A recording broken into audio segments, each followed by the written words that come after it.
Good afternoon, welcome. It's a new day. I'm feeling hopeful and also very caffeinated at the moment. It's truly great to see so many new and familiar faces and organizations with us today. Thank you all so much for being here and for joining us for today's session, Moving from Burnout to Wellness for Providers and Advocates.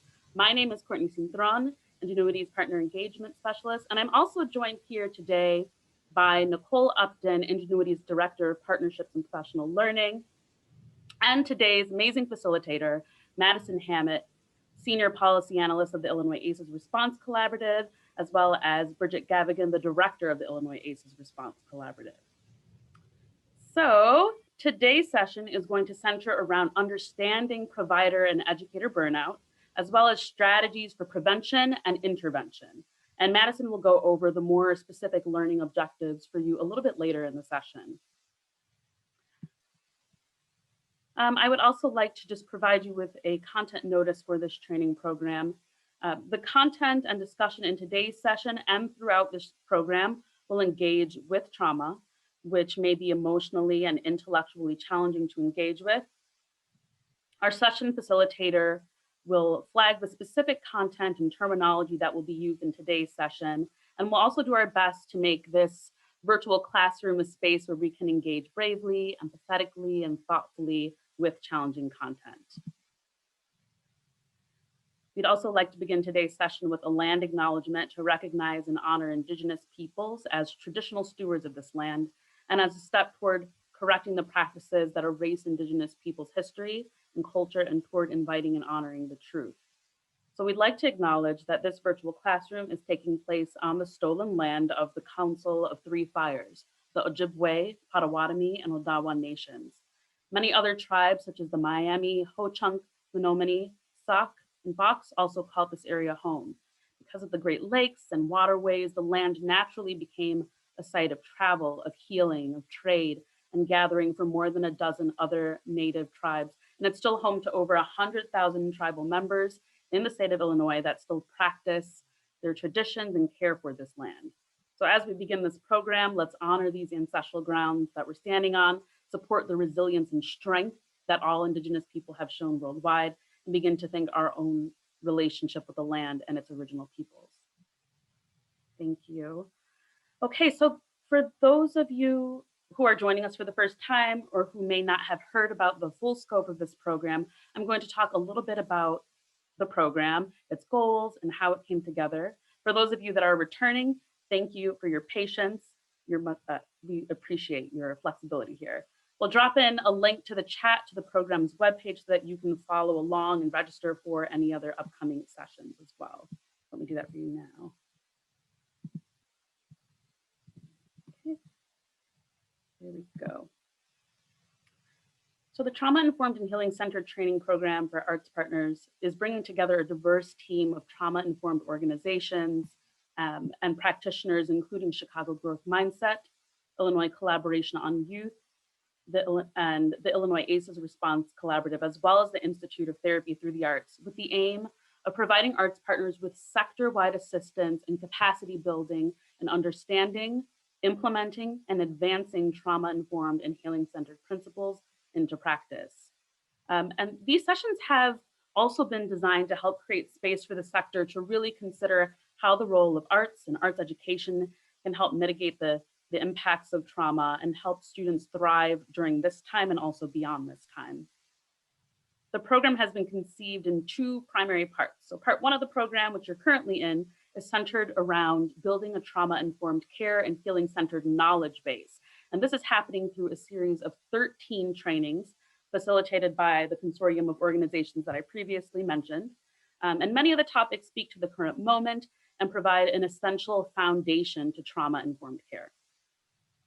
So when working with our collaborators on this program, we also really wanted to ensure that the needs of both organizations and individual educators and teaching artists would be met. So we divided the subsequent sessions into two learning tracks, one to meet the specific learning needs of organizations and ensure in understanding that this work really requires the effort of people at every level, and the other to meet the learning needs of teaching artists and arts educators. But these sessions, while specific, are also covering universal topics that will be beneficial for anyone in this sector and also beyond the sector. Then part 2 of the program, which is going to begin in March, so look out for that registration, will include a series of collective impact sessions across artistic discipline, facilitated by members of the Institute of Therapy through Arts. So these sessions will be directed at gaining a better understanding of how this work shows up specifically through the arts. And then the programs will culminate in a final toolkit and guidebook that will include a comprehensive assessment mapped to all of the trainings and a number of resources from each session, as well as the recorded video training. So look out for that toolkit and guidebook later on this summer. So this is all really incredible, but we didn't get here by ourselves. The genesis of this project really started with the Arts Ed Response Collective. So at the start of the pandemic, Ingenuity convened stakeholders across the arts ed sector, including CPS teachers, administrators, arts partners, students, and funders, all to gain a better understanding of what their challenges were, and then to proactively and collectively determine ways to mitigate those challenges and plan for the future. So what emerged during that process was a clear need to understand the ways that art could be used as a tool for recovery and healing from crisis. And there was also a need for authentic learning practices that would support professionals in expanding their practice. So as an immediate response, Ingenuity initially started off with a shorter 3-part training series in partnership with the Illinois ACEs Response Collaborative. And there are facilitators for today's session as well. And those original trainings provided partners with an important foundation to trauma-informed principles and practices. And we received a lot of great feedback. So we really wanted to build on that work to create an even more dynamic and robust program. And we also wanted a diverse group of facilitators with various approaches, experiences, and perspectives to meet the needs of our diverse partner communities. And then the program really took off from there. So here we are. So if you'd bear with me for just a few minutes longer, before we get started, I'm going to briefly outline some session norms. And we've divided them here, as you can see, into a few different areas. So under equity of voice and learning, we have take space, make space. So as a participant, please be mindful of any privileged identities you may hold and help to create an environment for everyone to contribute. Speak from personal experience. So let's own our statements and views about things and not presume to be able to speak for others. Then under for being in the moment, we have acknowledging the struggle of the times that we're in. So things are unpredictable and challenging right now. Things may not always go 100% as planned. So we just ask that you have extra patience and flexibility. And under how we show up for ourselves and each other, we have openness to learning. So an understanding that we're all learners in this space. And then use the chat box mindfully. When using the chat box, we just ask that you try to make your questions and comments as relevant to what we're talking about as possible. But we also welcome you to actively engage in the chat with questions from the facilitator and the content that's at hand. So don't be afraid to drop your thoughts into the chat box. And then finally, confidentiality. Takeaway lessons, but not personal content. So we'll sometimes be knowledge sharing and co-sharing ideas and resources in the chat or in breakout sessions. But if anyone shares anything personal, we ask that you don't bring that out of the space. So yeah, so that's it for the session norms. Without further ado, I'd like to hand it off to Madison Hammett, our facilitator today, and Senior Policy Analyst with the Illinois ACEs Response Collaborative, to bring us through today's session. Thank you so much. Thank you so much, Courtney, and thank you to everyone for joining us today. I see folks are still coming in, so we're gonna take a couple of seconds to do some introductory stuff, and then I will get us started on our content. So Courtney has already touched a little bit on this part, but I do just want to reiterate that since this is a presentation about trauma, about burnout, about all of the difficulties that we face both in our everyday lives at work, but also within the systemic and structural world we occupy, that we're going to talk about those things, and it can be difficult, not only to talk about, but to hear. So I just want to encourage everyone to take care of themselves in the ways that feel best for you. If that means leaving your camera off because you've got to concentrate on other things at the same time, that's absolutely fine. If you have to step away, like Courtney said, this is going to be recorded, and we're sharing the slides. I'm also happy to connect after the presentation if folks would like to talk more, and if you miss anything.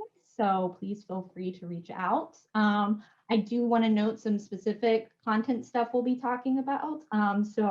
Like I said, we'll be talking about trauma, including personal trauma, such as adverse childhood experiences, which includes things like child abuse and neglect. We'll also be talking about larger systemic traumas and structural traumas, such as racism, sexism, and the things that those experiences lead to, like encounters with the police or mass incarceration or other types of violence committed against groups, and how that bleeds over into our work life.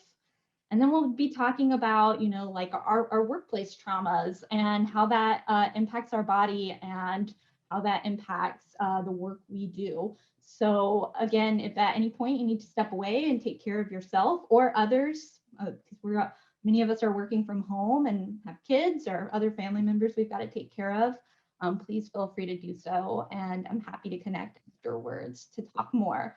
I also want to just excuse any motion you see behind me, since we are working from home. That is Margot the cat.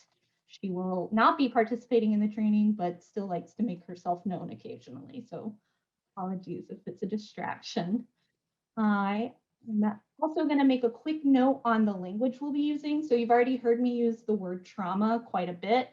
And we'll also be using words like resilience or thriving, burnout, all of these types of words. And we'll talk more later about definitions and how they are connected.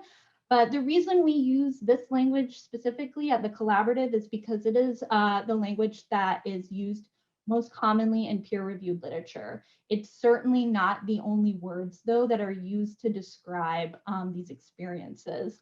And so if you prefer words like adversity or thriving over resilient or any other words that might connect better with you, those are all great.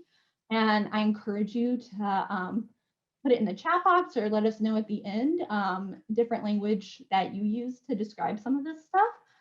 I also do just want to make a note that my language and the things I present and how I present them is informed by my identity. So I am a cis, queer, white woman, and all of that goes into the work I do and the things I see and that sort of thing. And so there might be things I missed or things I don't know about. And so if that happens in this presentation, please feel free to reach out either via chat or afterwards and talk more, because we are always wanting to make these programs better and more inclusive and more reflective of people's lived experiences and knowledge. So please feel free to educate me as much as I hopefully will educate some of y'all today.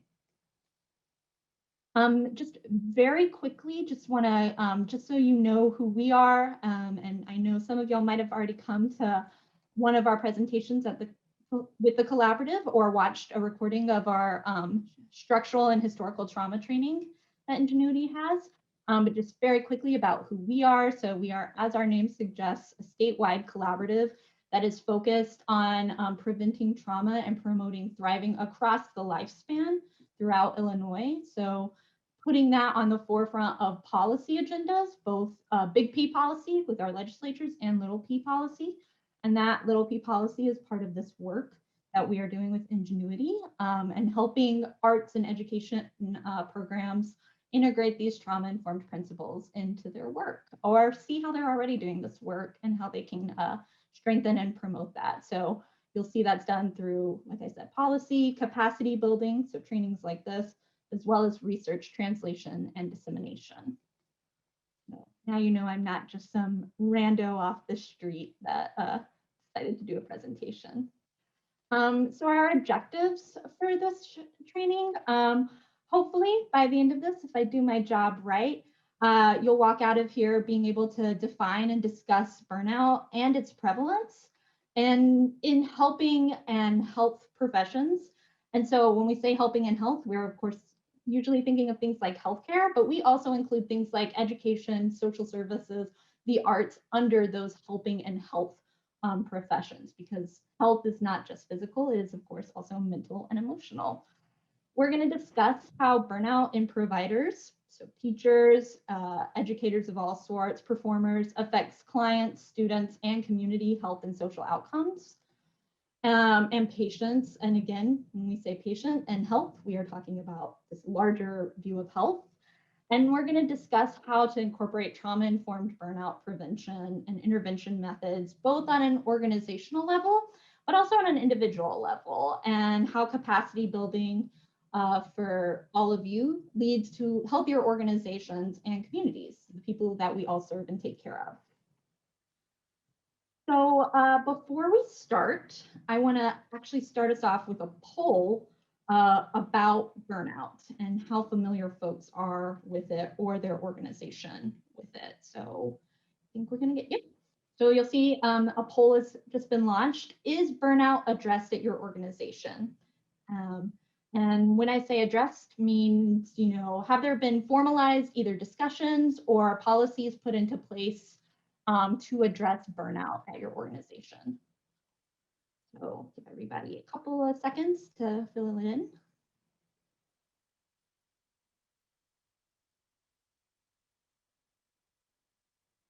Just as folks are filling it in, it looks like we've got a lot of folks saying that burnout is a concern, but organization doesn't have an established response and prevention system in place.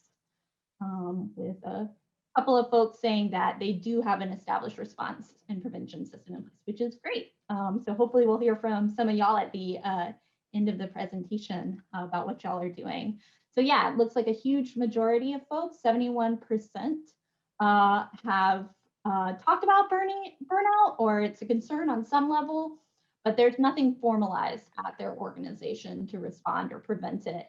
And then, we've got a couple of folks that say they're not even sure if leadership is aware of it or concerned about it. And so that's another big part of this puzzle, is how do we actually then promote this more? So looks like for a lot of folks, the majority of folks, it's just, even if it has been raised, nothing has been implemented. And for, let's see, there's 6 folks that have started this work. So we'll be hopefully counting on you to tell us all about that at the end of the presentation. So that's great, knowing, going into this, knowing how familiar folks are with burnout, or how it is that they're talked about at their organization. Because what we find just generally in research is a lot of people actually don't know what we mean when we say burnout generally. And so when we talk about burnout, we're talking about something very specific. We're talking about feelings of traumatic and toxic stress related specifically to someone's career, someone's workplace. And I really emphasize that because there are a lot of pieces then that go into creating burnout. It's not just having a bad day at work or feeling, like a little run down by a job you don't like. There are a lot of actual facets that go into creating a culture of burnout at an organization. And so when we talk about it, burnout, it also gets conflated with other things a lot of times too, particularly now as burnout and trauma and stress become even more not necessarily apparent for folks, but definitely more in everyday conversations. It's something we see a lot of, popular media talking about now as people deal with working during the pandemic, and as people, reckon with the social and racial justice protests that we saw over the summer and that continue to this day. So when we talk about burnout, we're actually talking about how all of these different pieces of primary trauma, which is trauma we experience ourselves, secondary trauma, compassion fatigue, vicarious trauma, moral injury, system-induced distress, all of which we're going to dive into. When we talk about that burnout, we're talking about all of these pieces coming together and centering and really fulfilling this idea of being burnt out, career burnout. And so to get to the burnout portion though, we have to first then get a simple definition of it and then talk about those pieces. So when we say burnout, it is the state of physical and mental exhaustion related to caregiving and one's professional life. And we say professional life specifically for burnout. And it's characterized by physical and emotional exhaustion, cynicism or depersonalization about your work, about the communities that you serve, or the type of work you are doing. Inefficiency and inefficacy. So the work you're doing isn't as productive as it used to be, or it doesn't feel as helpful as it used to be, both to yourself and the folks that you're serving. And there's also, and I think this is the one that really weighs on a lot of folks, is this loss of fulfillment in work and loss of fulfillment in the services and career that you are providing for folks. And this is debilitating, and it's a long-term effect. It's not just, man, work was really tough today, or I've been really stressed out because I've got this project due. You know, certainly burnout can be a buildup of that. But when we talk about burnout, we're talking about something that is long term and has been going on for a while and has been built upon for a while. And it is also the result of a trauma a lot of times, not necessarily, but very often it is the result of a trauma. And so to get to that, then we have to discuss, well, what do we mean when we say trauma? Because for a lot of folks, they hear trauma and they think, you know, a gunshot wound, or they think, you know, child abuse, one of those adverse childhood experiences that we hear about. And certainly those are types of trauma. But it's also important to remember that trauma is relative for folks too. Your body doesn't know the social definition of trauma, what your peers might view as traumatic. Your body just knows, you know, this concept of trauma that we have here, this cycle of feeling threatened or harmed in a physical or emotional way, that experience. And that can help happen to you, but also happen to others around you. You're observing that. And it's overwhelming your ability to cope. And that's very much seen when we talk about burnout, that overwhelming our ability to get through the day, to do what we need to do. And it's affecting functions in multiple domains. And so when we talk about burnout and when we talk about, you know, workplace issues, a lot of times people will say, well, you know, like, I know my students have it worse, or I know my clients have it worse. And certainly we may be treating our survivors of trauma, but we also have to recognize that, again, trauma is relative and trauma can be built up in our body. The toxic stress associated with trauma can be built up. And it's important to keep that in mind because we know, certainly if you attended our intro to trauma and trauma-informed care presentation, or have seen presentations from our partners at ICOI, our Chicago Growth Mindset, we know trauma is incredibly common. That adverse childhood experiences study in the mid-90s found that at least 60% of adults have experienced one childhood trauma. That's just one out of the 10 that they surveyed. And it didn't survey on things like racism. It didn't survey on interactions with the foster care system, with community violence. So there are traumas that weren't even captured in that original test. And 60% of folks still had at least one. We know that it impacts health and social outcomes. So both in our day-to-day lives, but also long-term. Folks who have experienced trauma are more likely to have diseases like cancer, diabetes, heart disease, these long-term health problems, and also just more likely to have what we call social health issues, you know, more likely to be in abusive relationships, harder for folks to hold down jobs, you know, things that we as a society kind of call having, you know, a well-lived life, a productive life. All of those things are impacted if you're a survivor of trauma. And it affects everyone. You know, even if you yourself are not a survivor of trauma, it still impacts your work, it impacts the people that you serve, the communities you serve, and it impacts the people that you work with. You might work with survivors of trauma as coworkers. So it's important for all of us to know about these physical and emotional outcomes of trauma because we know that it can also be prevented, addressed, and healed. And Courtney has dropped in the chat the link to that original intro presentation if you weren't able to join us. But if you were, so this will certainly be a little bit of a rehash for you. But when we talk about trauma and burnout and how it affects us, what we're all really talking about is undischarged toxic stress. So we need stress.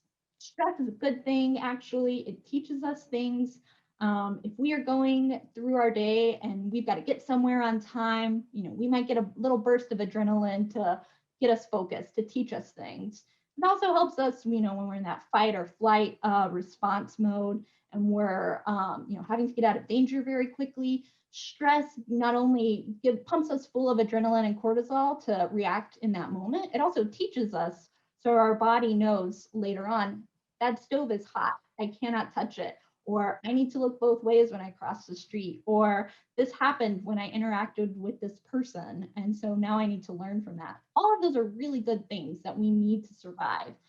What happens though when we're constantly exposed to stress, when we are constantly burdened by either our own traumatic experiences or by taking in the experiences of others, it becomes harder and harder for our bodies to discharge that stress, to release it.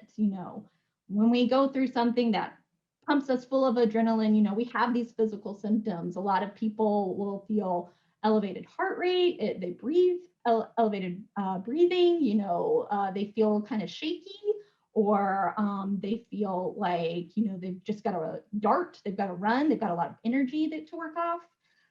That's good. You need that in that moment. But if you're constantly experiencing that exposure to stress, eventually it becomes almost impossible for your body to discharge and to get rid of. And thus it becomes harder and harder for you to either calm down and get out of that stressful situation internally, or it becomes harder for your body to work up the energy to get to that point, to get you the stress and the cortisol and the adrenaline that you need to get through it. And so that's when we start calling this toxic stress, because it's now affecting how your body interacts with and responds to the world. And all of that is incredibly important when we think about the stress that we are experiencing at work. It may not feel in that moment as dangerous as a gunshot or as almost being hit by a car or being exposed long-term to abuse, but our body is still learning and still taking in that stress. And that's important because not only are we experiencing that stress at work, like I said earlier, a lot of people are coming to work with their own histories of trauma and toxic stress. So I mentioned in the original ACEs study, they found that 60% of adults have one or more adverse childhood experience. Those numbers have been replicated here in Illinois with a statewide survey, and they found that nearly identical, 60% of Illinois adults report one or more ACEs. It gets even, as we go up, we have here in Chicagoland, 18% of adults have 4 or more ACEs. And so if you're coming into a workplace already with your own history of trauma and of being exposed to that trauma, then your body has already had to start adapting to that, right? Already had to start pumping out adrenaline, had to start pumping out cortisol. So thinking back to that toxic stress, it's already kind of got some wear and tear on it. And through the same survey, we also learned that 50 to 80% of human service workers here in Illinois have at least one childhood trauma.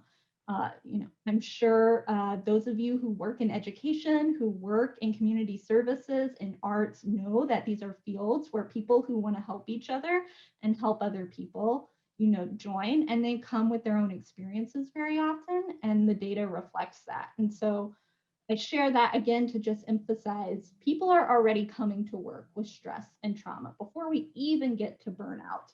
And so when organizations are addressing burnout, they need to recognize that they are not just dealing with the experiences that folks have in the workplace. They are dealing with a part of a whole and have to address that whole in turn. Because if you don't, that's where we start to get into these more intensive workplace-based issues like secondary trauma, compassion fatigue, and burnout. And so when we talk about all three of these things, they kind of get conflated, right? Somebody will say, this traumatized me, or I'm burnt out, and maybe they mean one or the other. So just to give a rundown of what each of those mean. So when we talk about secondary trauma, what we're talking about is when an individual it hears or sees the traumatic experiences of another and becomes traumatized by that experience. So research on this it's an emerging field. Certainly in the last year, it has become something that folks are very interested in. But we know that people experience secondary trauma very often. It is something that is widespread throughout human service and educational fields.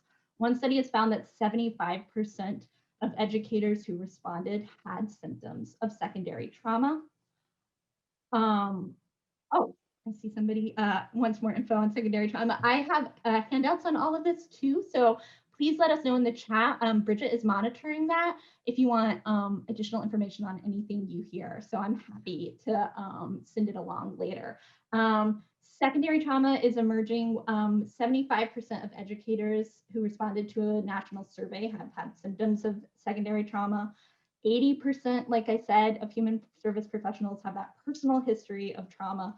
So when we have this cumulative toll of personal trauma and workplace trauma, hearing about trauma, whether it be our students telling us tough stuff or we see tough stuff at our organizations, all of that can then compound and lead then to compassion fatigue.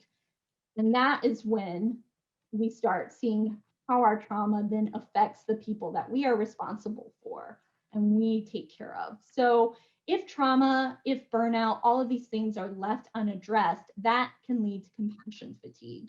And when we say compassion fatigue, what we're talking about is a preoccupation with absorbing trauma and emotional stress that belongs to others.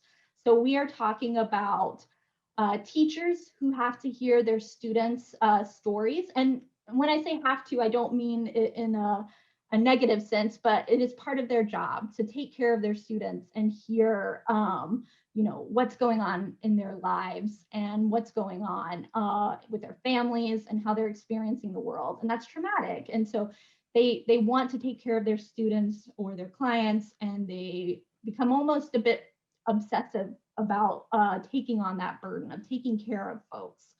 But that preoccupation then, like I said, with that talking about exposure to toxic stress, it wears our body down. And eventually our body starts to say, enough. I can't keep giving you the hormones. I can't keep giving you the support you need to absorb all of the stress. And eventually it starts reducing the levels of absorption and empathy that we feel for other people's traumas and other people's difficulties. And it also reduces empathy in the opposite direction too. It becomes harder for us to feel joy, and it becomes harder for folks to connect with their students or connect with the communities that they serve, and feel excited for them and recognize their achievements, because it's that much harder for them to connect emotionally. And 65% of educators report feeling symptoms of compassion fatigue. And one thing I want to note, because I noticed someone in the chat has said, like it's definitely emerging with this pandemic and the racial justice uprisings. All of these numbers I'm giving you right now are pre-pandemic. So these are things that people were feeling even before, remote learning, before worrying about getting sick, about their communities, about not having enough resources. And so if we have all of those numbers pre-pandemic, imagine how they've been enhanced by the pandemic. And we do have some emerging research coming out about the pandemic that we're going to talk about in just a second. So all of these things then lead to this idea of what we call a moral injury. So moral injury has been used originally in the context of soldiers responding to what they see in combat, and it has since been expanded into the medical world. But it's also applicable, I think, in the social service and education and organizing spheres. So a moral injury happens to someone when they either through their own actions, which is why it was first used with soldiers, perpetuate or fail to prevent, or just witness acts that transgress, that deeply violate their moral beliefs and expectations. It not only starts to stress us out, to use like layman's or a common term, it starts to actually wound us. It hurts us deeply. And I know I recognize like deep soul wound sounds a bit woo-woo, but that is the actual term, because we know that this is tied in with our identity, our sense of morality, our relationship to society, how we view the world. So if you are a teacher or an organizer or work in a community organization that is looking to serve people, and you are constantly seeing how the world is stacked against people, about how the world is actively violent towards people, both in a physical sense, but also a structural sense, it wears on you to the point that it is an injury, and it pierces your mental health the same way that a physical injury would. And within the context of social justice and this world that so many of us here occupy, that is being unable to provide the care that we think and know the communities we serve deserve, and to provide the healing that we know people deserve, and feeling like we ourselves are part of that problem, because we feel like we can't meet the needs of our clients, our students, the communities we serve. And then that becomes a feeling of we have failed. And this is a quote from a community organizer that I think really speaks to this. Organizing isn't just a job, but a moral obligation to do one's part to create a more just world. This means that the stakes are high, and defeat means conceding power to the powerful, knowing that it'll be used to perpetuate harm against our own community. And I think when we talk about burnout, we have to keep that perspective in mind, that this isn't just my staff is stressed out from work. It's my staff is feeling the effects of what they see as a great moral and societal failure. And we are dealing with huge burdens outside of just, we need an icebreaker to talk about this. And so I say that not to discourage anybody, but more so to say, if you have started this journey and it feels overwhelming, to not not feel as if you are failing, because we are dealing with this idea of what is called system-induced distress when we talk about burnout. So again, this comes from the medical world, but is entirely applicable to what we see in the social service world, in the education world. And that's the sense that burnout is a weakness, that it shows a lack of grit and resilience, that the people you're responsible for have it worse. So why are you feeling burnt out?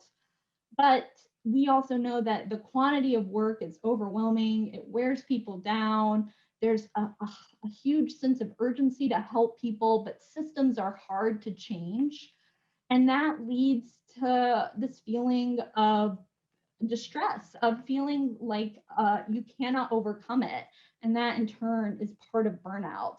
And so we have these high expectations working with a system that does not work.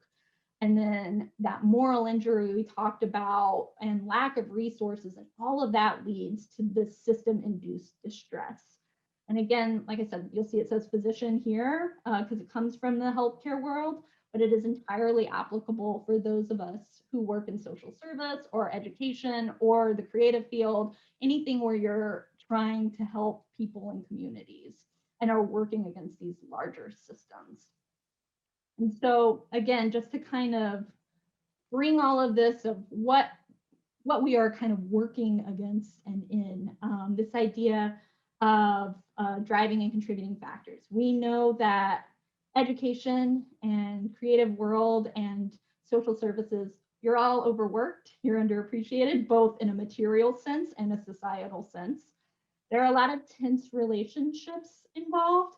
And by that, I mean tense relationships, both with like the system that we are working within, but also, with community members and trying to figure out when to step up and step back and navigating expertise and with each other and trying to figure out how do we navigate resources. We know that wins in the long term are usually slow and incremental. So it can get very discouraging if you're in it every single day.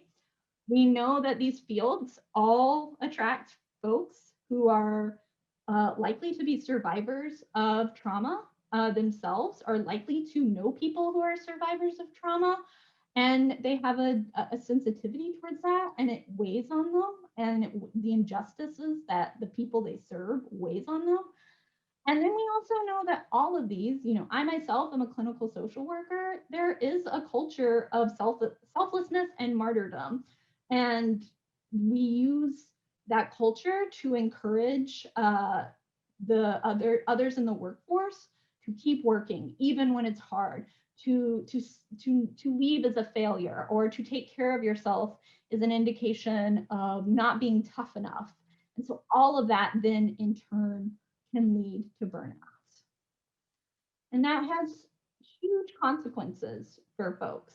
So like I said, this research is really emerging, particularly for non-medical and health-related stuff, but we do know a lot about burnout generally, and we are starting to learn more and more about how it affects folks. So just want to give a bit of a content warning for these next couple of slides. We are going to talk about specific mental health symptoms and mention suicide and suicidal ideation. So please, if you need to step back, take care of yourself. But we know that burnout leads to headaches, chronic fatigue, social and relationship difficulties, cardiovascular issues, alcohol and drug misuse, depressions generally. These are all things that we know just societally burnout and secondary trauma and vicarious trauma at work lead to. And that then that system induced distress. But we also know specifically teachers report higher rates than a national sample of lifetime alcohol, amphetamine, and tranquilizer use. They're more likely to misuse prescription medication, more likely to continue using medication for longer periods of time than other professions. And part of that is due to stress. It's due to the fact that they are dealing with stress and it's not being addressed at work or on a societal level.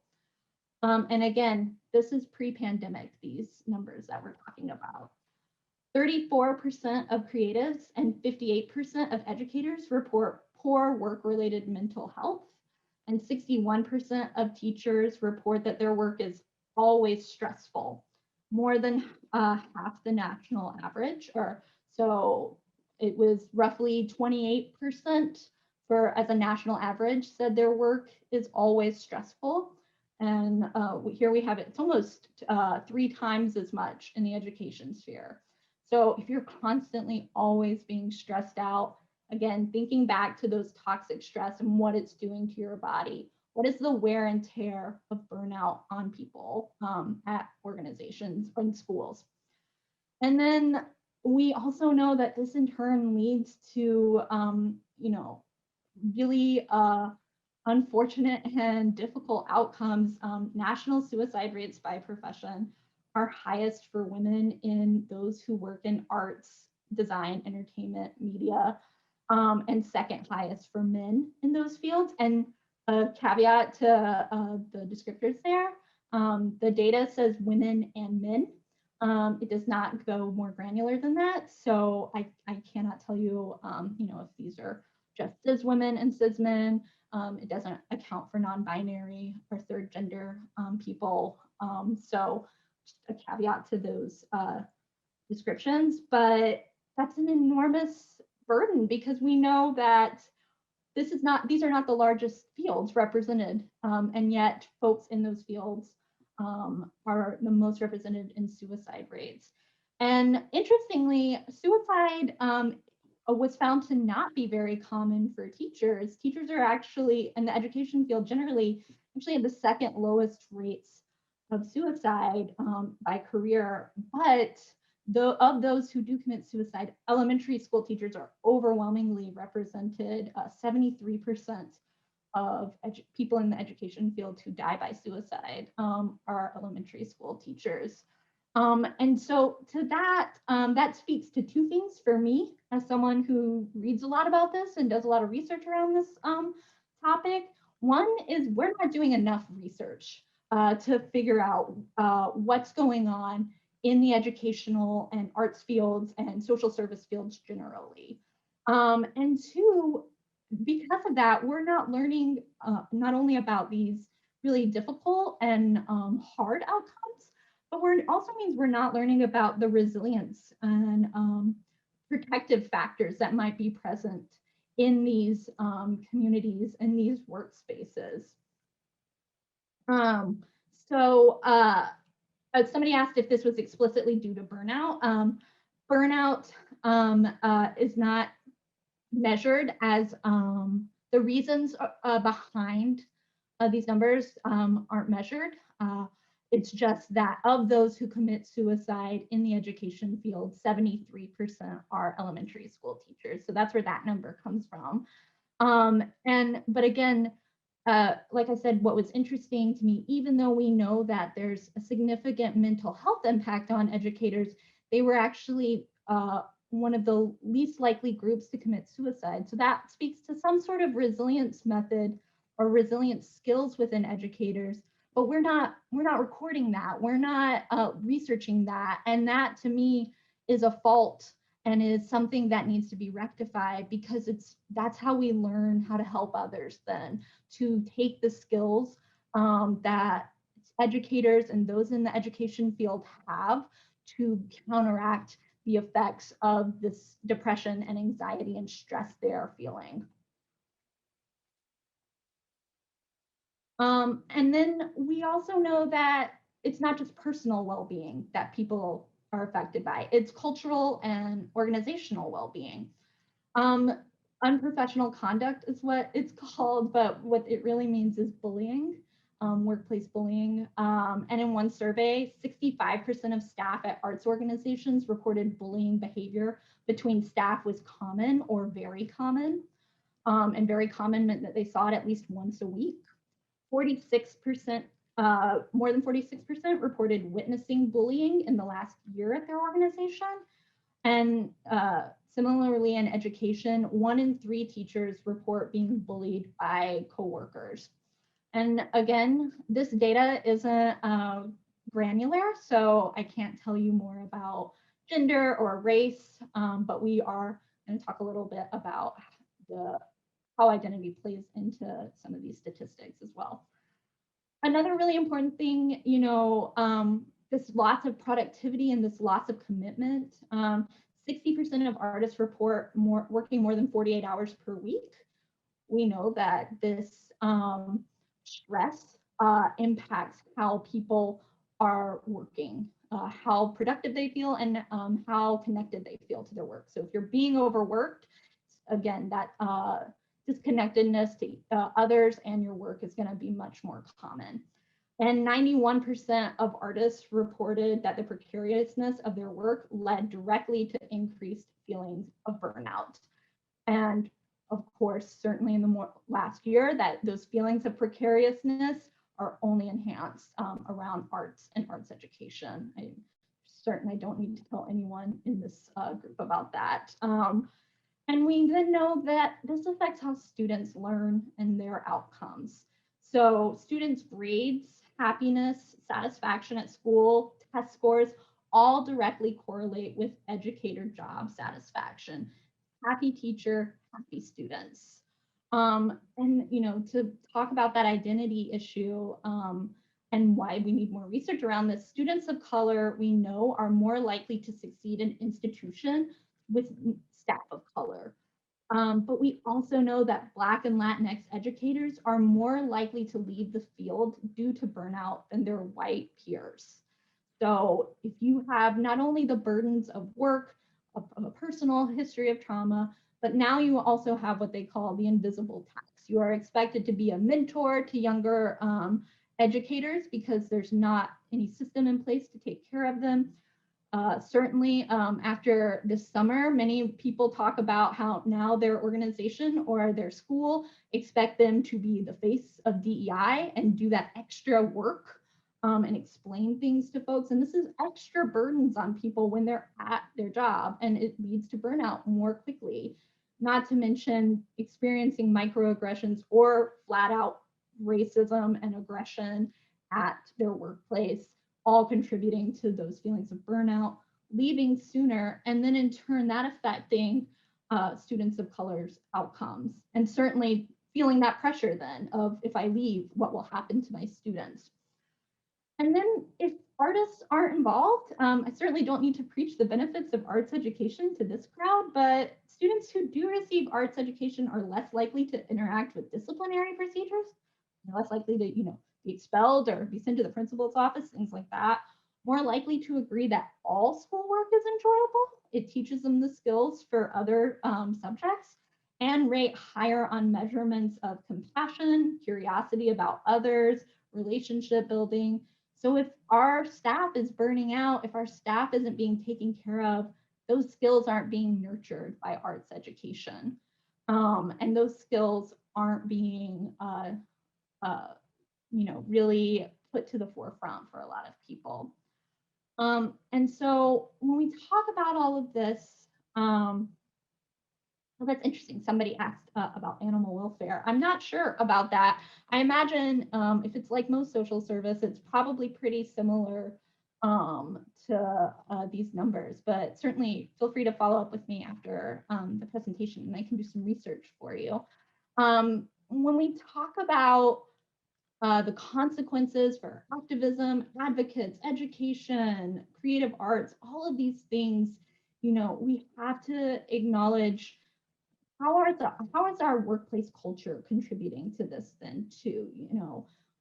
In surveys and focus groups and field studies around organizing, around education, around social services, a pretty common thread throughout is feeling defeated if you acknowledge exhaustion, if you acknowledge burnout, if you acknowledge that this work is hard and wearing you down, that is a sign not only of weakness in a professional sense, but in a personal sense. And that comes, through this personal connection so many people in these fields have with their work. But if our organization isn't taking care of folks, isn't acknowledging that this is something that folks are dealing with, and isn't modeling then the self-care and organizational care practices, then we in turn are going to keep feeling those effects and burn out and leave organizations, and it's just going to get that much harder. And so when we talk about burnout too, it's not just enough to acknowledge these, pretty harrowing statistics. We also have to acknowledge what role is our organization and our larger sectors culture playing into that. And certainly now, within the last year, this has become even more urgent and even more apparent. So as you can imagine, research is emerging for the pandemic. It is something a lot of folks are really interested in though and concentrating on. So we do know some things though, and I'm sure for a lot of you, these statistics will not be any surprise. 54% of educators say the pandemic has made their jobs more difficult, and another 40% report considering leaving their jobs due to the pandemic. Younger professionals were more likely to want to leave education.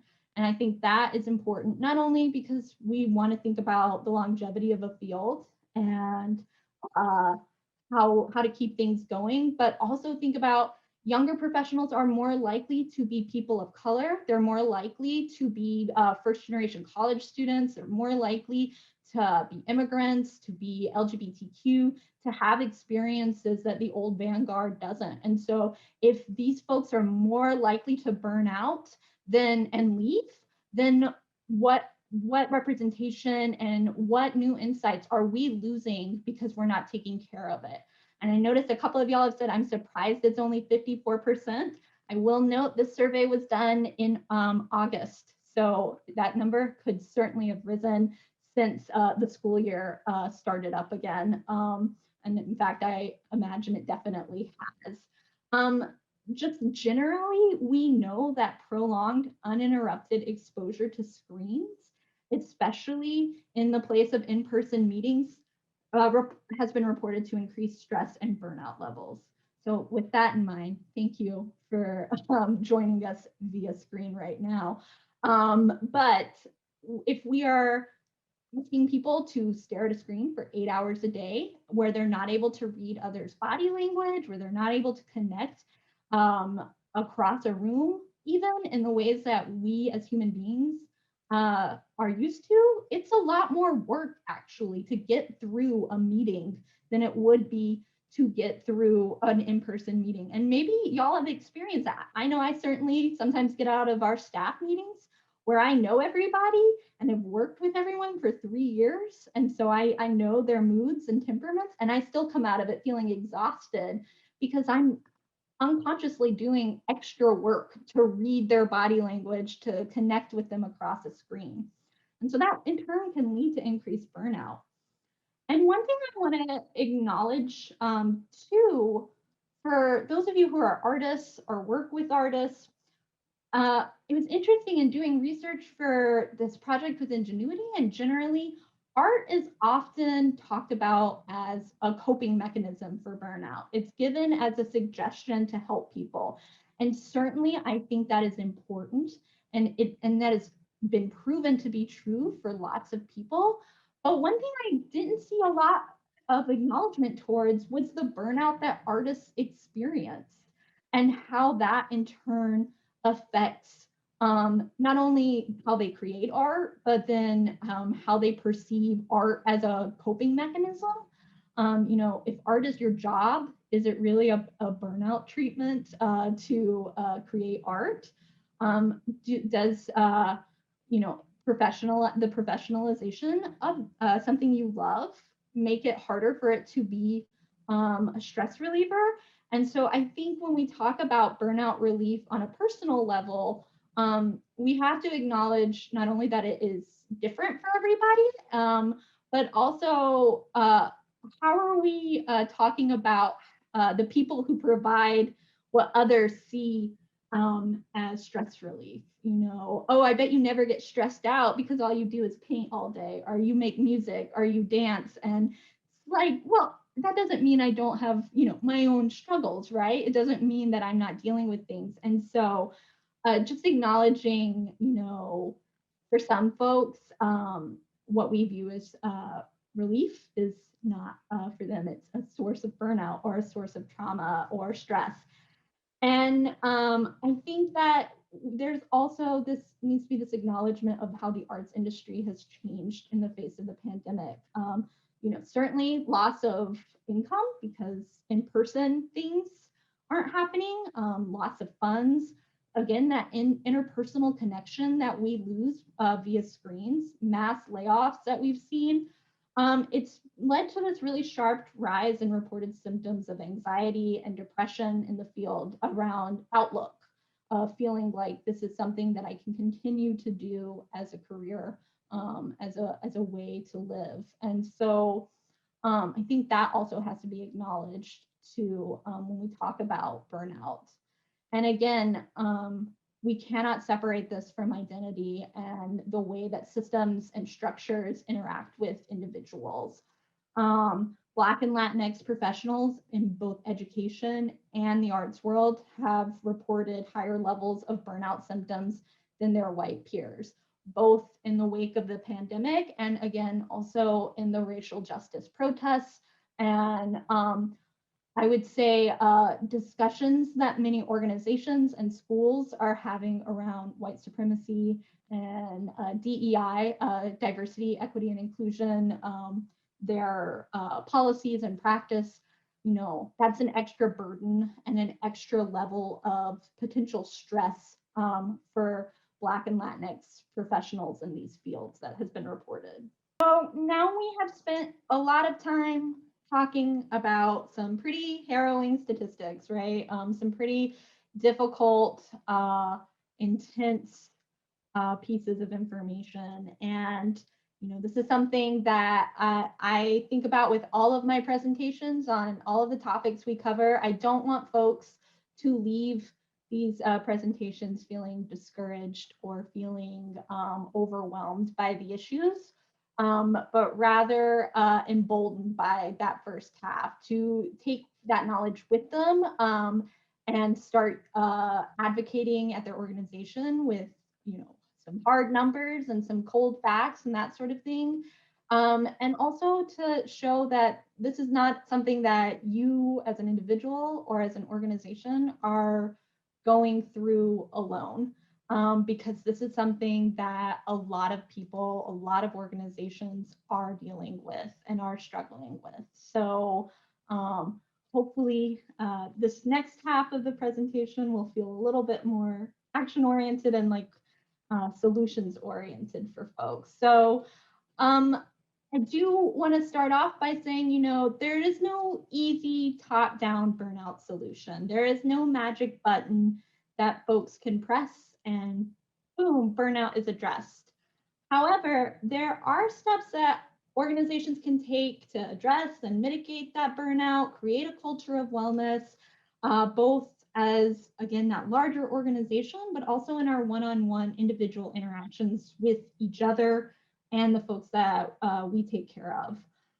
It has to then be addressed on both that individual and organizational level. So it's not enough for us just to encourage individual self-care. We have to talk about it on a larger structural level. And we need input from everyone on staff. Certainly it is great if you have a mental health provider on staff, if you have a counselor or a social worker, or you yourself, or that's your type of organization. But if those are the only folks responsible for input on how to prevent burnout, you are only getting part of the picture. Are you asking everyone and involving everyone at an organization, even people that you might not necessarily have thought to include?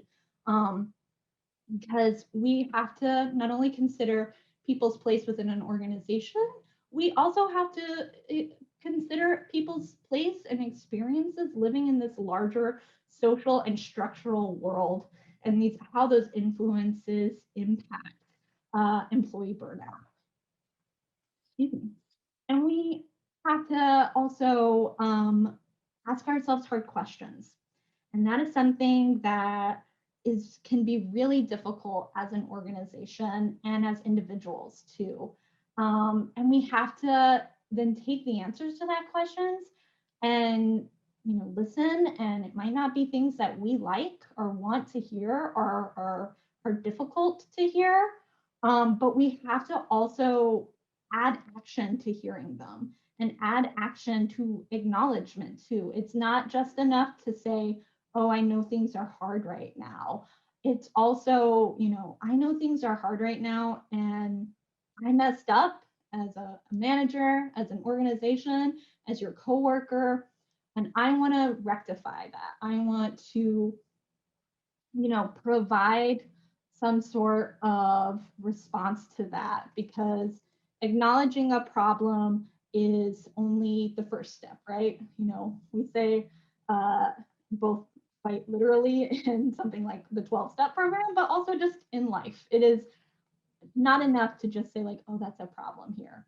So when we talk about responses to burnout, we here at the collaborative, and I think a lot of people are talking about it in the sense of how do we take trauma-informed principles and practices and apply them not only to the work we do with the community or the quote unquote outside world, but also the work that we do with each other and with ourselves too. And we have to take those same principles that we utilize as practitioners or teachers or service providers, whatever your role might be. We take those same principles and utilize them on ourselves too as an organization. And so that includes taking these kind of first steps towards burnout response and prevention. And like I said, this is can be a long process, but it doesn't mean that there aren't things you can do right now. So when we talk about trauma informed, and we're going to do deep dives into how we might do this with folks, it's how do we establish safety? How do we how are we become trustworthy to folks? How do we provide choice? And when we say provide choice, I always give this, like a little caveat of that doesn't mean that you let people do whatever they want to do, because that's something that seems to come up a lot. Like, I can't just let my employees do whatever they want. And that's certainly not what we're talking about. How do we collaborate with folks, and how do we empower folks? So I have a handout that I've sent along that has each of these pieces on it that we're going to drop in the chat for you. I think, Nicole, are you going to do it, or I can do it? I'm going to do it, Madison. Is that okay. the NAMI self-care? No, it's the other one. The other one, yep. So we have an organizational burnout worksheet, and I'm actually going to pause my screen share because I want to put it up here for everyone to see themselves too, if you can't open it in the chat. And this piece is something that I encourage you. You don't have to do it right now. It might be something to think about. But when we talk about these trauma and 5 how-tos of trauma-informed practice, we can utilize those in burnout response on an organizational level. So when we say establishing safety, are we making people feel physically, mentally, and emotionally safe at work? And to that can mean a lot of things. It can mean, like in the most basic practical level, do people feel safe? But also, are you a place where people feel safe telling you what's going on in their lives, telling you the difficulties they're facing, telling you when their caseload is too heavy, telling you, my student told me this really tough story, and it like I had to absorb this, difficult story, and it's really resonating or weighing on me. I need some time to process it. Are you a place where people have that safety? And for all of these practices, encourage you to think about what are the things that you are already doing maybe that meet that? What are the things that you can build on? What is something that you think needs to happen to make these pieces available to folks? And then who do you need at the table? Who is there? Who is not there? Isn't being whose expertise isn't being drawn upon? Is it a staff member who isn't being seen as a wellness expert because they may not be a mental health professional, but they still have, leadership within the organization? People look to them, they're popular, who is it that can really speak to these things? So we have safety, collaboration.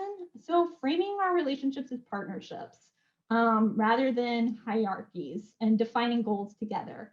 This doesn't necessarily mean that you have to do away with your whole organizational practice and your whole structure.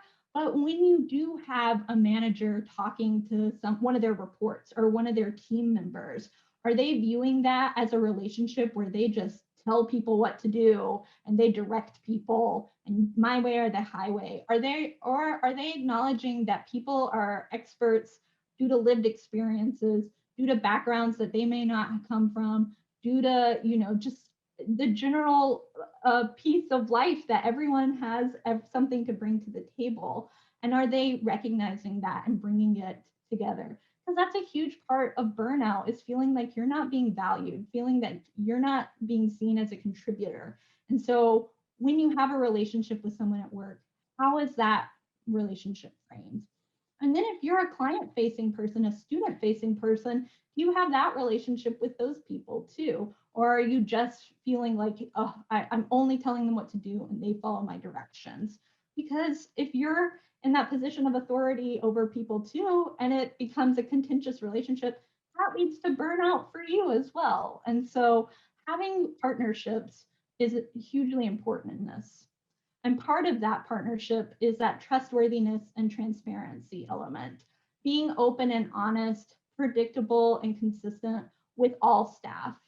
So this can be something as simple as telling people what is going to happen during the week, or what is going to happen during this meeting, even having an agenda, having principles and practices of purpose and that people can relate to and identify with, and sticking to those things and telling people this is what we're committed to and we're gonna do that.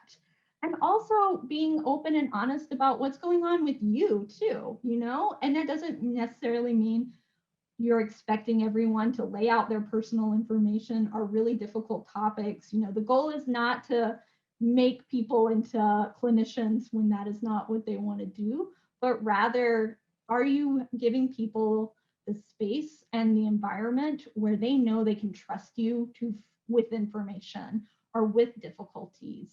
And are you giving people a space to do that? So providing choice, and that is identifying and promoting multiple paths to achieving goals. So one example I always give for this is, like I said, I am a clinical social worker.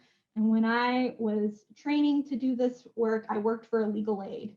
And I actually learned this from one of the attorneys I worked with. And she always presented clients with a choice and gave them the outcome of that choice, even if that outcome was something that we would view as a bad outcome, even if it was going to jail. She would tell them, and it was said with a completely non-judgmental framing of, this is what will happen if you decide to follow the judge's orders and complete the program you've been sentenced to and complete your parole. This is what the outcome of that will be. If you decide not to do those things, and we have exhausted the resources to help you achieve those goals, made sure you get there on time, made sure that you have the materials you need, etc., and you decide still not to complete them, this is what the outcome will be. And it's okay to choose that outcome, but it is still your choice. You are not telling people they can do whatever they want to do, but rather giving people the power to have control, because that is a huge piece of burnout too, is feeling loss of control, feeling like you have no stake in the game, feeling like there's only one path, and if you deviate from that, then you're a failure. And so recognizing not only that people have choices, but also that people can get to the different goals differently. And recognizing that, going down multiple paths to achieving goals is a valid way to operate, and giving people the power to decide how to do that. That all goes into preventing burnout on an organizational level, and puts power in people's hands that they may feel has been removed from them. And that leads directly into that empowerment. So providing both practical and emotional tools for success. So not only, obviously so many of y'all have touched on this in the chat box, a lack of resources, a lack of funding, that is very real. And I don't want to minimize that at all. I want to acknowledge too that everyone is doing the best they can. And that includes people who have to disperse these resources at individual organizations. So this is not to say, like, you're not doing enough if you don't provide resources. But of those resources, thinking back to how you provide them, are you including these previous pieces of that? Like, are you being transparent about when they're coming in or what's available? Are you giving people notice about it and talking to them about it? Are you making people feel like it's safe to talk to you if it's not enough, or if there's a way to change it? Are you listening to people's ideas? All of that goes into those practical tools for success as well, because you're also providing the emotional tools for success. You're giving people space to talk about things. You're creating a culture that acknowledges that people come into work with their own lives and their own experiences.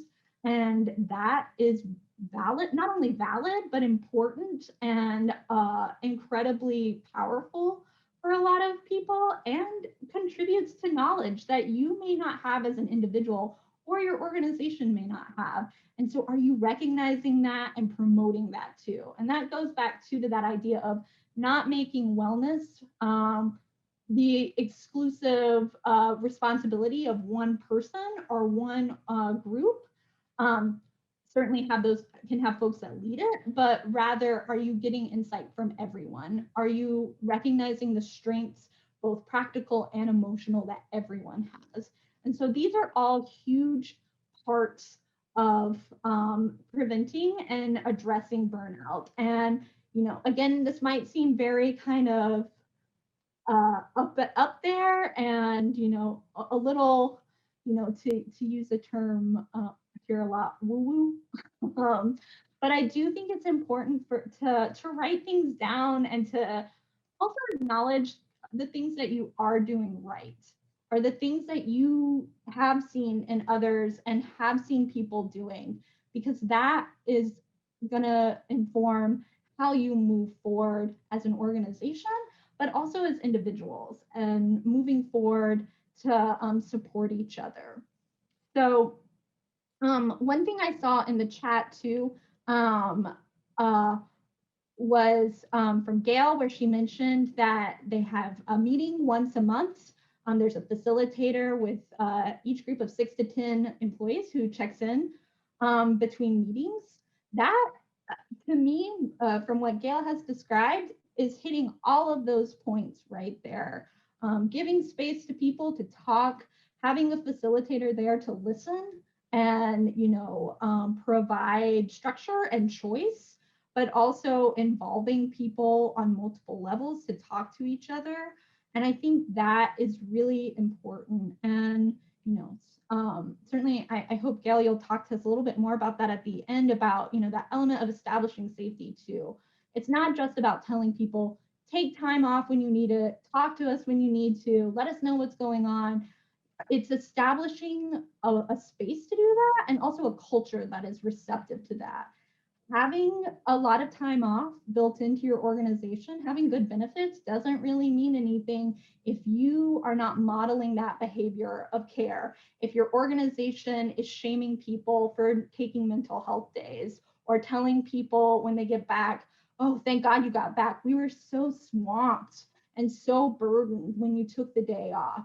Whether you mean to or not, that is creating a culture that rejects these ideas of well-being and rejects these ideas of safety. And so I think, just also, as you look at that organizational sheet, think about not only the things you have on paper, but also how are you presenting them and how do you talk about them with each other? Because that is also going to inform how people utilize them, and also that burnout element of feeling taken care of as well. And that's what leads into this idea of well-being, and why it should be something that organizations consider when they talk about employee productivity, or how we're meeting our goals, or all of those things. Wellness as a quality indicator is a huge piece. And so well-being is not just feeling good, it's the absence of distress. It includes a high quality of life. And when we say high quality of life, certainly, finances and material quality of life is a part of that. But we're also talking about our relationships with each other, our emotional, our spiritual health, not necessarily religious, but do you feel, taken care of, that well-being, environmental. So, for many of us working from home, our living space, as you can see behind me, I sleep in the same room I work in. And so how do I disconnect from that? And, my boss may not be able to give me a home renovation, but if she does check in on me and, make sure that I go for walks, or, take advantage of an afternoon. All of these things, contribute to that, even when we are bound by the restrictions that COVID has placed on us. Physical, again, not necessarily being an Olympic athlete, but are you going out and getting a walk? Are you connecting with your physical space in a way that is enrichment for you? And of course, social, vocational, intellectual, all of those are part of our workplace well-being as well. Forging relationships with our coworkers, which again has become difficult in COVID because it's hard to be on screen all the time. So how are we connecting in other ways? Vocational, are you learning new things that are enriching, that feel enriching for what you want to do, but also just personal and intellectual curiosity? And again, that ties in with that intellectual. Are you being stimulated? Are you learning new things? Are you feeling fulfilled in ways beyond just that I can pay my bills element? Although certainly that is part of preventing burnout as well. So here are some examples that, again, this is on the healthcare level, but and may not be applicable to everyone, but these are some means tested pieces of trauma-informed organizational level work that have been done. So things like limiting work hours and offering flexible work arrangements. That doesn't necessarily mean like saying, oh, you can come to work whenever and leave whenever, but more so, thinking of what's going on right now for your employees who have children. Are you, making sure that they feel like they can get their kids started on remote learning, for example? Or if you have someone with a new baby, does she have this, do they have the space to go take care of and feed their baby in the middle of the day and not feel as if, oh, well, Sue had to take an hour-long break to go feed her baby, so I guess we'll just have to reschedule our meeting. It's okay. It's one thing to have it on paper, but are you reflecting that commitment to flexible and understanding work arrangements?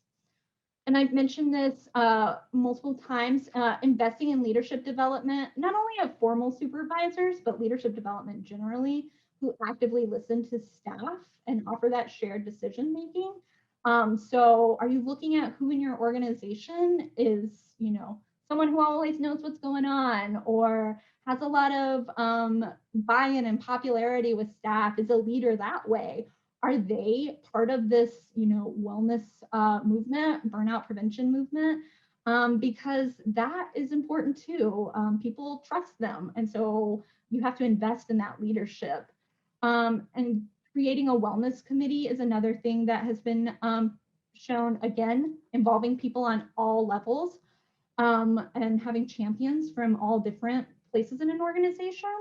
And having toolboxes. This says hosting wellness activities at work. If you're remote, you may not be able to do that right now. Or if you're trying to stay safe from COVID, you may not be able to do that. But then maybe it's not about hosting wellness activities at work. Maybe it's giving everyone a day off to do one of these wellness activities. Go to the park. We're doing a volunteer trip together. We're all going to wrap presents for some kids together, whatever it is. All of these things can be part of that wellness enrichment. And then, like I said, establishing wellness as a quality indicator for the organization. That is a huge piece for healthcare providers because, of course, they like numbers. And it may not be numbers for your organization, but one thing you can do is like monthly check-ins with folks and see how they're doing, and opening space for people. I've seen some organizations implement monthly surveys, and it's 2 or 3 questions where it's like, this was my mood this month. This is something I'm struggling with right now. This is something that I think was an achievement this month, and they're anonymous, and that's sent to managers. And it just gives like an overall impression of how the workplace is going right now. And then you can respond to that because you have to check in with people. And you also have to, again, that quality indicator. It's not successful if it's not being utilized, if it's not being encouraged. So ways that they did all of this, those facilitated discussion groups that we've already touched on, incorporating elements of mindfulness, reflection, shared experiences. And again, this goes back to those safety elements. Does your organization feel like a place where that's a safe place to do that, where it'll be confidential and respected and, not judged or looked down on? Establishing that culture that prioritizes all relationships and teamwork. So someone in the chat asked, how do you build trust with people? And I think that is such a big key point in this. And certainly those of you who are client and student facing, please chime in during our chat portion at the end of this. When we talk about it, establishing trust from a trauma-informed perspective, thinking back to those 5 elements, it's about one thing that has been pretty consistently proven to establish trust between senior leadership of an organization and reports and people just like, throughout an organization is transparency and honesty about what is happening. And that even if what is happening is not, doesn't feel safe necessarily, or feels very precarious, or might cause, hurt feelings or that sort of thing. People don't trust people they think are hiding things from them. They think are lying to them. They think aren't respecting them. And so I think one thing that organizations as a whole can do is really reflect on what are we telling our employees? What are we telling our staff? How are we relaying this information? And who are the messengers behind this information? Are they listening then to staff concerns? Are they making promises they can't keep or dismissing things? Like, oh yeah, it is really crummy that Bob said that to you. I'll take care of it. And then you never hear anything about it again.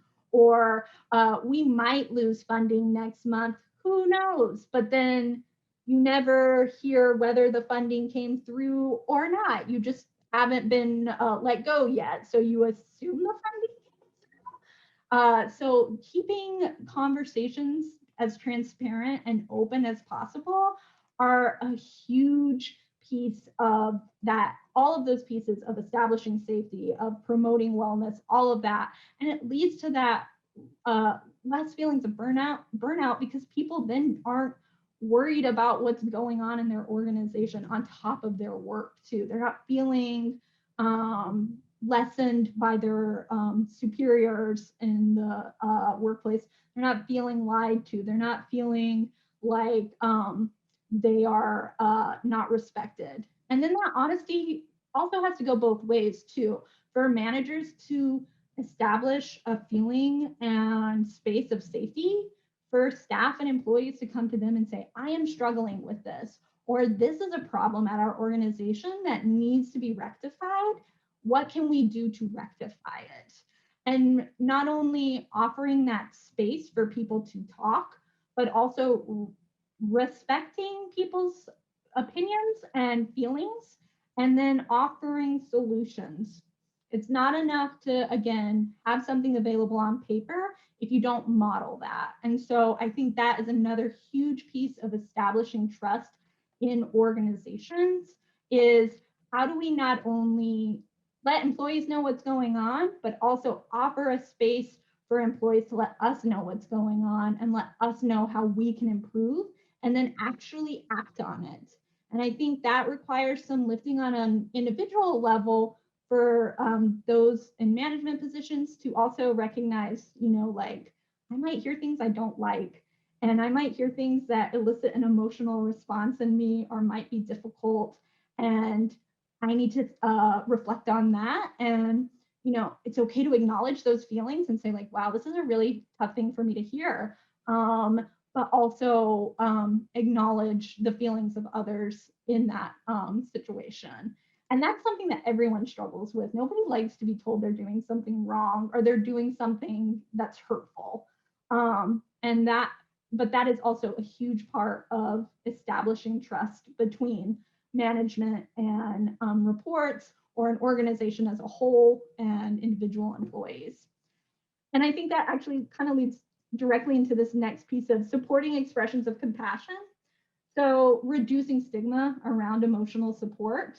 So it's not just enough to tell people like, oh yeah, take a personal day. Anyone can take a personal day whenever they want.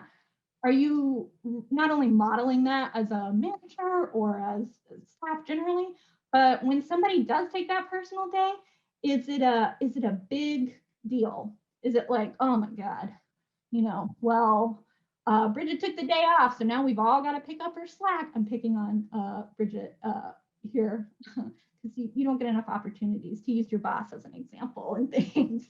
But Bridget took the day off, and now I've got to do all her work for her.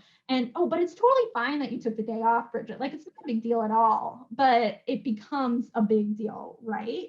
And so when we talk about, things that are just on paper, are we actually reflecting that? Or are you a boss who doesn't take any time off yourself? Because whether you mean it or not, you are then modeling to your employees and your staff, your reports, like, oh my God, like if I take a day off, she's totally going to be upset because she works all the time. Like, obviously I can't take a day off. So I think that is a really big part of that too. Someone asked, how do you frame compassion in the context of constructive criticism? And I actually think trauma-informed principles talk a lot about this too, is changing our framework from what's wrong with you to what happened to you.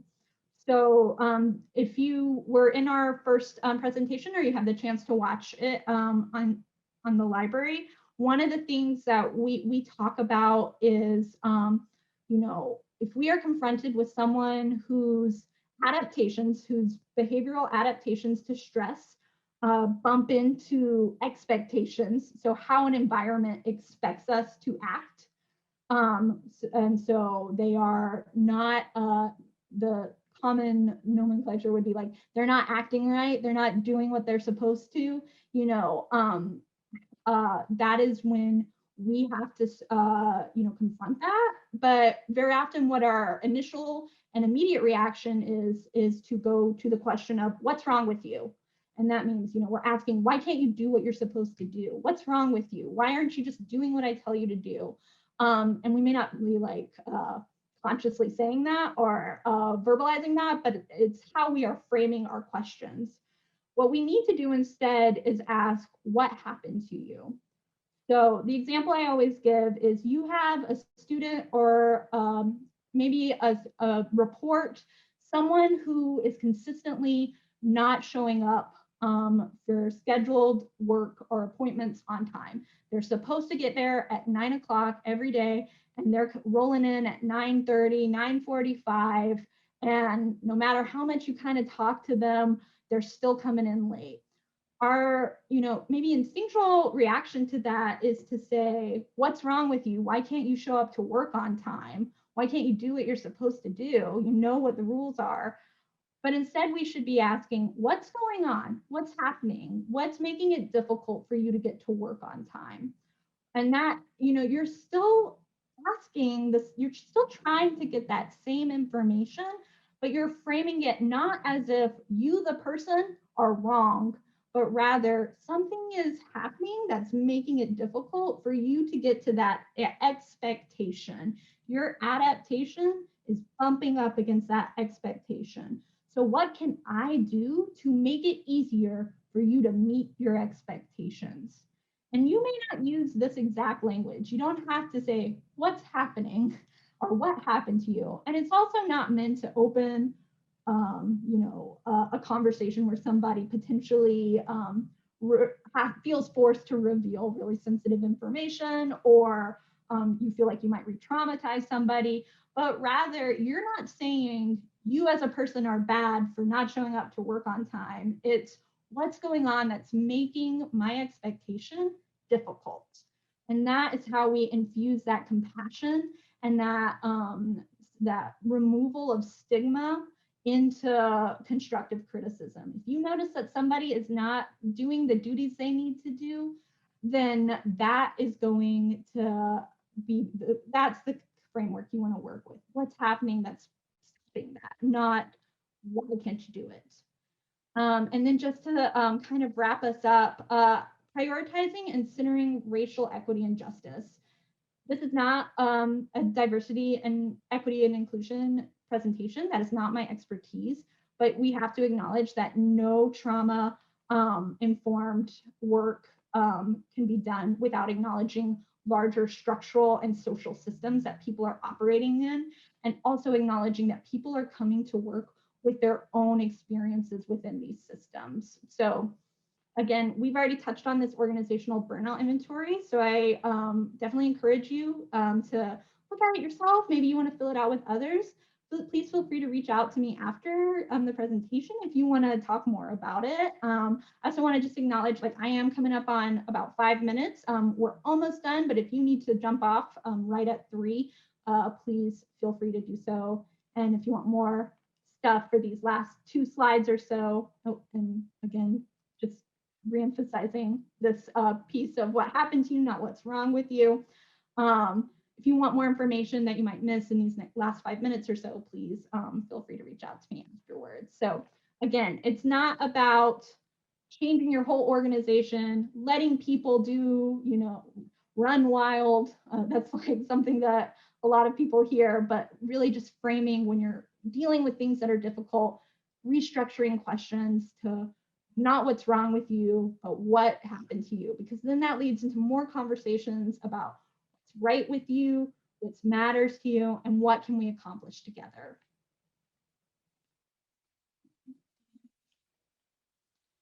So we have another inventory, and we're not actually going to do this together, but I wanted to provide this for folks because a lot of times individual self-care is what a lot of organizations fall back on. And certainly that is a huge part of preventing burnout. But I also wanted to provide it to acknowledge, that is not the only piece of this, but also acknowledge that you might be doing pieces of what we consider self-care and not even know it. So I just wanted to drop this, Courtney's dropped it in the chat. I wanted to provide it to folks. Again, if you want to do it as an organization or an individual, but it's got things like there, are you taking time to eat? Are you taking time to sleep? Are you taking time to have sex? Are you taking time to take a shower? All of these things that we tend to think of individual self-care as having to be a special occasion.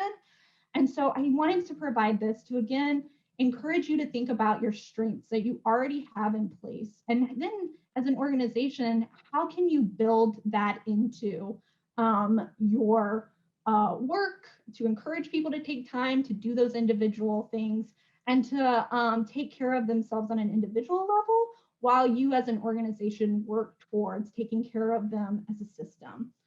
So we are now at the end.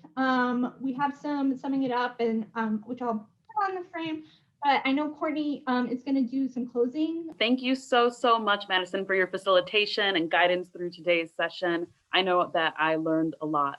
And thank you to all of you out there for showing up, for engaging, for your brave sharing. We hope that this time and the resources provided are helpful and that you have a better understanding of burnout prevention and intervention, also strategies for wellness.